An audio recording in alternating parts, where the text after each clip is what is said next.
Hey, sports card fans, it's John, Wade Boggs fan. Hope you're all doing well. I just wanted to get on here quickly to talk about something that has been on my mind recently. If you've been following my channel, you probably noticed that I've been doing a good number of videos that talk about the values of vintage baseball cards. I've done a series called the Vintage 100 Index. I've done the top 10 PSA vintage baseball card sales on eBay. And recently I started a new series taking a look at the top 10 most valuable cards of a particular vintage set. So you may be thinking, is John obsessed with the values of vintage baseball cards? And the answer is no. I am a collector. I'm not an investor, flipper. I don't look at and concentrate on the value of cards in my collection or cards that I may want to have in my collection. I'm just a numbers guy. I love looking at data, analyzing data, and doing videos about that. And so it's more just of an exercise that I find interesting of what some of these cards have been selling for. Do I really care if a 1956 Topps Mickey Mantle in a PSA 8 sold for $20,000? No, because I'm not in the market for a 1956 Topps Mickey Mantle in a PSA 8. Do I get jealous when I see someone buying a high-end card like that? No, because I know with my hobby budget, that's way out of my league. And if someone else has more money to spend in the hobby and can afford a high-end card like that, more power to them. If I watch a video where someone shows off a really rare, expensive card or a high-grade vintage card that's worth a lot of money and they're excited about their purchase, am I happy for them? Absolutely. So again, why do I do these videos?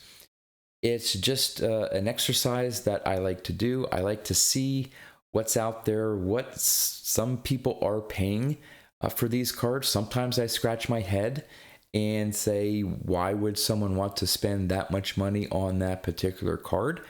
But again, I don't like to judge. So if someone says that this card is worth that amount of money in that particular grade, or because the card is rare and they have the money to pay for it, that's all well and good. Now, I have to say I'm not completely uninterested in the value of vintage baseball cards or even my Wade Boggs cards, because when I'm looking to purchase a card, I am interested in what the card currently sells for, because that'll determine maybe what grade I can go after to fit in my budget. And in some sense, I don't really care what the value of a card is in my collection once I own it. Sure, would I like to know that what I paid for a certain card, that several years down the road that it's maybe at least worth what I paid for it? It's comforting to know, just so I didn't feel like, oh, well, I overpaid for that card or I lost some value in that card. I'm not looking to sell any of my cards, so it really doesn't matter, but it's just maybe a sense of well-being, I guess, to know that, okay, I spent $200 on this one card, and a couple years from now, hey, if it's still worth $200, at least I know that I still have something of that value that I paid for it. But do I really care if I spend $200 on a card and 3 years from now it's worth $600? Oh, okay, it's worth $600.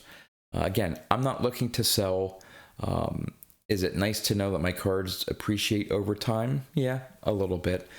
But I'm really, really not concerned about the value of vintage baseball cards, even though I'm doing a lot of videos surrounding the value of vintage baseball cards. So again, I just wanted to do this brief little video to let you guys know that yes, I am still a collector at heart.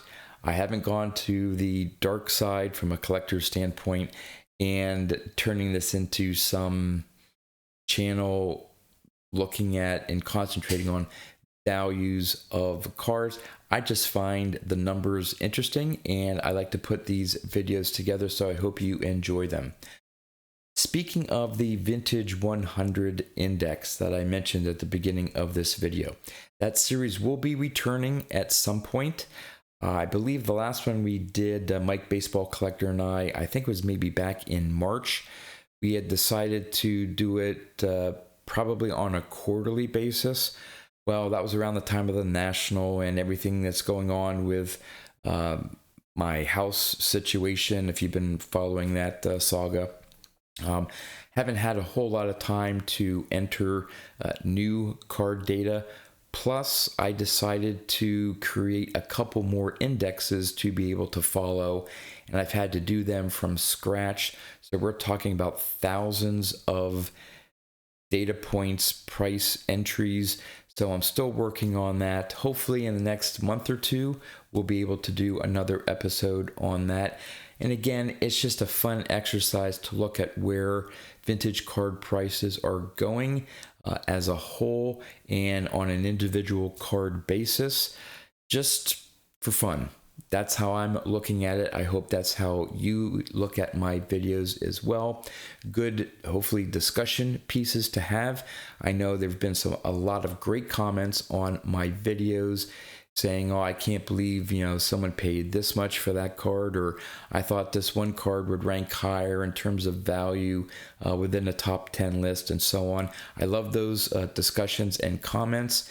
And again, that's all it's really meant to be, is just putting information out there in a video about what some of these cards are selling for in the hobby. So with that, that's all I have for you. So until next time, thanks for watching.